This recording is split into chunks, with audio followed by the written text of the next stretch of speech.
Vous écoutez l'épisode 154 du podcast Mes trucs de prof, deuxième volet de la mini-série sur le bien-être numérique consacrée aux multitâches et à l'attention.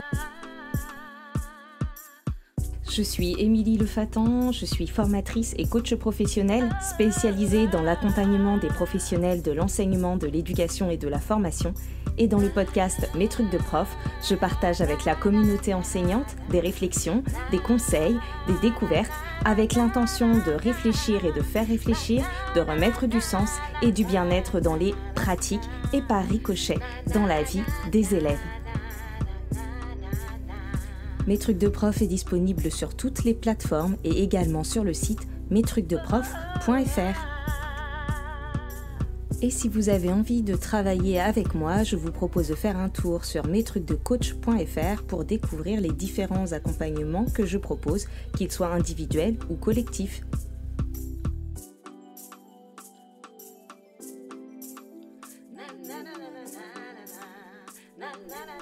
Bonjour, je vous retrouve pour ce deuxième volet de la mini-série sur le bien-être numérique et je vais vous parler du multitâche et de l'attention. Dans les 8 dimensions du bien-être numérique dont je vous ai parlé dans l'épisode 153, il y avait la productivité, la santé mentale et la santé physique, l'automesure connectée, la citoyenneté digitale, l'environnement numérique, les relations sociales et la communication. Et bien dans ces 8 dimensions, la question de l'attention était présente notamment dans la dimension productivité, c'est-à-dire tout ce qui concerne notre capacité à rester concentré quand on travaille, à éliminer les distractions quand c'est nécessaire, mais aussi à savoir s'arrêter. Et puis l'attention intervient aussi dans la dimension sociale du bien-être, puisque notre capacité à rester attentif dans nos échanges, dans nos relations sociales, peut être entravée par notre utilisation des outils numériques. Donc pour vous parler de ce lien entre numérique et attention, je vais commencer par vous parler des conséquences du multitâche. En fait, notre cerveau, c'est-à-dire au niveau de notre système cognitif et de notre mémoire de travail, n'est pas fait pour réaliser parfaitement 2 tâches en même temps qui demanderaient chacune des ressources attentionnelles et des ressources cognitives. C'est-à-dire que je ne peux pas faire en même temps 2 choses qui vont mobiliser au même niveau mon attention, ma mémoire de travail, etc.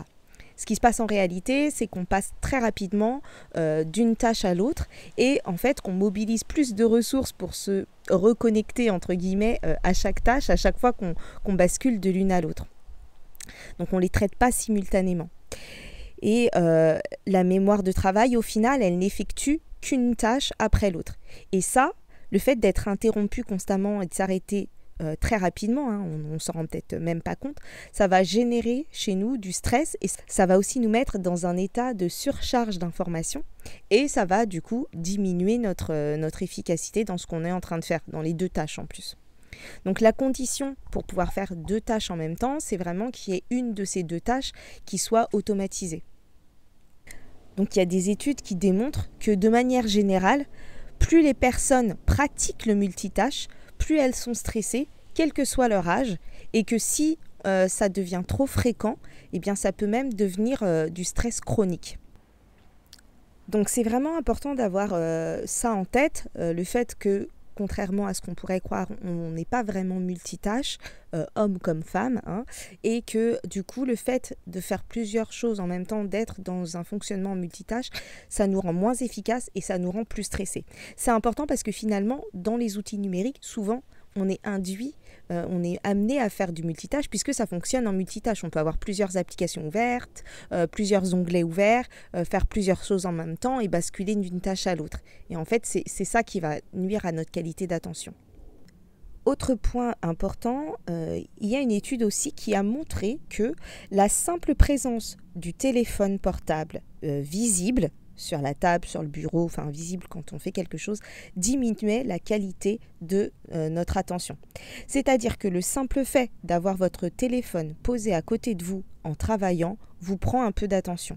Parce qu'en fait, inconsciemment, vous savez qu'il peut sonner, que vous pouvez recevoir des notifications. Et en fait, c'est un peu comme si votre cerveau s'y préparait.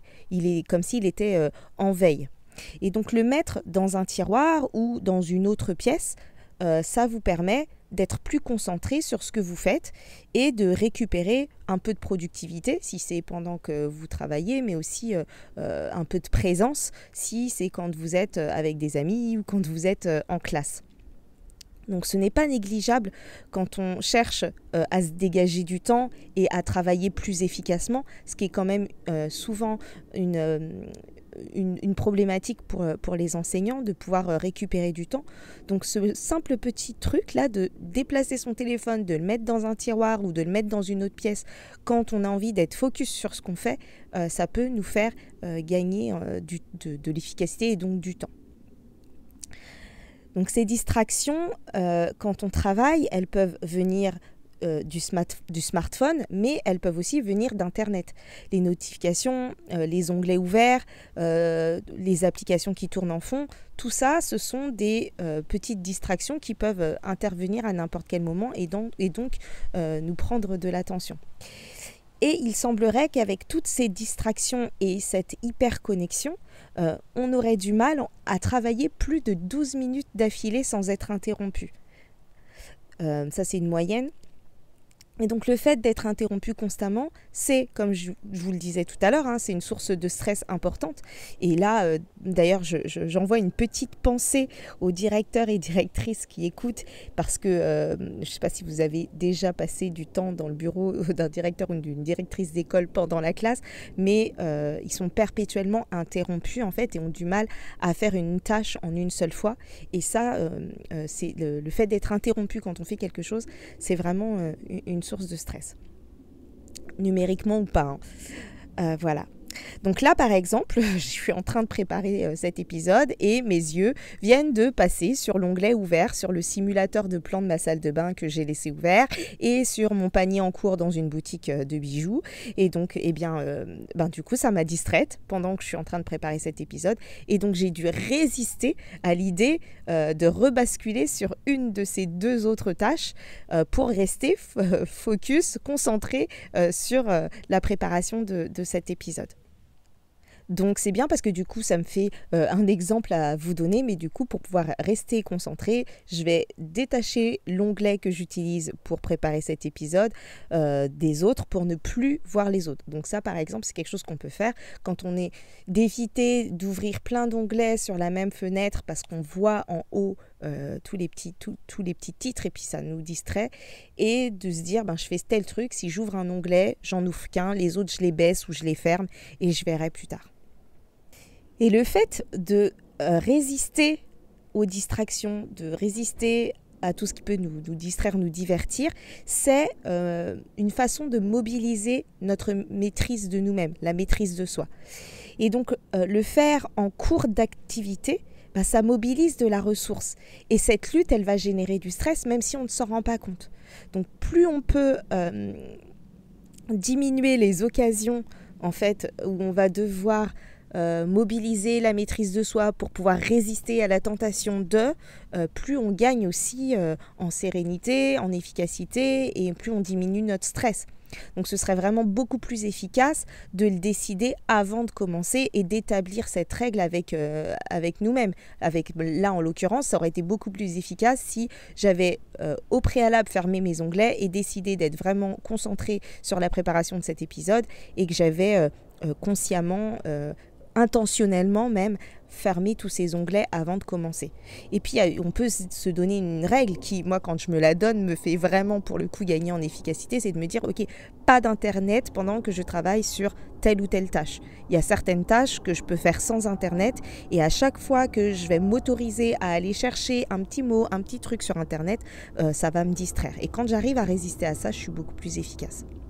Et donc pour ça, pour m'aider, ce que je fais, c'est que je vais me prévoir ce que j'appelle un outil de délestage avec mes coachés, c'est-à-dire de quoi noter mes pensées sans faire par exemple des recherches pour tout de suite. J'ai de quoi noter, si j'ai un truc qui me vient, un truc que je ne veux pas oublier, je me le note, tiens, allez chercher ça sur internet, et ensuite j'irai sur internet à un autre moment, juste après, pour pouvoir chercher tout ce que j'ai à chercher. Il y a quelque chose que vous pouvez faire pour aussi limiter les distractions, c'est aller vérifier régulièrement dans les réglages de votre téléphone quelles sont les applications qui peuvent vous envoyer des notifications et je vous invite du coup à limiter les applications qui peuvent vous envoyer des notifications. Donc prenez le temps d'aller dans les réglages et regardez, demandez-vous quelles applications peuvent vous envoyer des notifications et de quelles applications vous acceptez, vous décidez même, vous acceptez les distractions. Et si vous ne le faites pas déjà, pensez quand vous avez besoin d'être concentré sur une tâche à activer les modes ne pas déranger de vos ordinateurs et de vos téléphones. En gros, l'idée là, c'est de différer, de supprimer tout ce qui va nous mettre en multitâche, tout ce qui va nous distraire et faire qu'on va faire 2 tâches en même temps.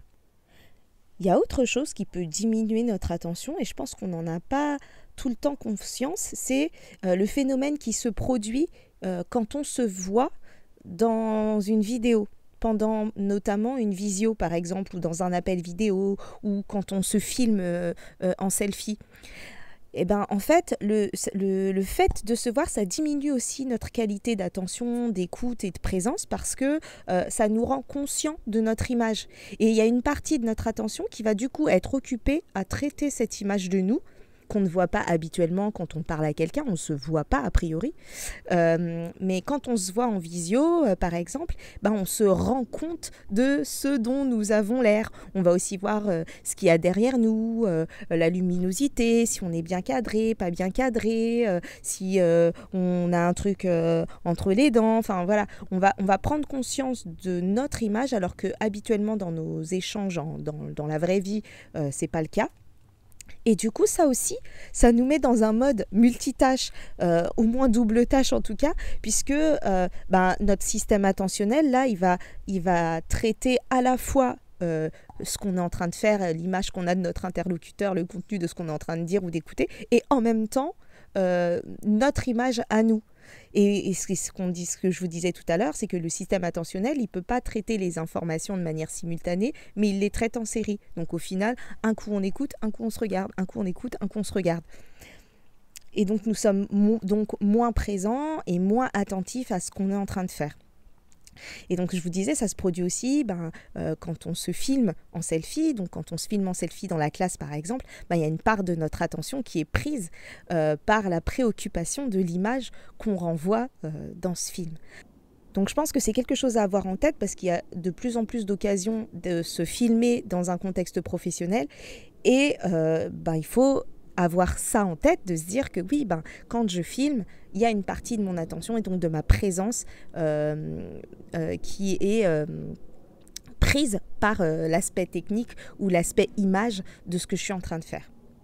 Un autre point qui nous met en multitâche et qui nuit à notre attention aussi, c'est ce qu'on appelle le conflit des rôles. Le conflit des rôles, ce sont toutes ces fois où, par exemple, on est au travail et que nous sommes interrompus par un appel ou un SMS privé. Nos enfants, notre conjoint, nos parents, etc. C'est ce qui arrive le plus souvent quand on laisse notre portable sur la table pour au cas où ou pour s'il y a une urgence et qu'au final, on est surtout dérangé par toutes les autres notifications, par des choses qui ne sont pas forcément urgentes mais qui nous interrompent quand même. Et puis, le conflit des rôles, il intervient aussi à l'inverse, toutes les fois où on est interrompu dans notre vie personnelle pour une question professionnelle. Et donc tout ça, ça nous oblige en fait à switcher entre nos casquettes, à switcher entre nos activités. Et si en plus on est dans l'attente d'un potentiel appel ou d'un potentiel SMS ou d'un potentiel mail, eh bien notre attention, elle en est d'autant plus mise à mal, que ce soit dans le contexte pro ou dans le contexte perso. Donc il y a vraiment être vigilant, savoir mettre de côté son téléphone ou remettre à plus tard les urgences, se dire que peut-être que si c'est vraiment urgent, il y aura peut-être un autre moyen d'être prévenu, ou en tout cas ça vient doubler ce phénomène dont je vous parlais tout à l'heure, qui était de si mon téléphone est présent sur la table, déjà ça diminue mon attention parce que je sais qu'il peut sonner. Si en plus ces sollicitations de mon téléphone, elles me font switcher de casquette, passer d'une casquette pro à une casquette perso et vice-versa, ça nuit encore plus à mon attention et à la qualité de ma présence. Et ça me permet de faire le lien avec un autre phénomène sur lequel on a mis un mot, c'est le phubbing. Alors le phubbing, c'est un mot valise anglais qui est formé à partir de phone, mon téléphone, et à partir de snob qui est snobé.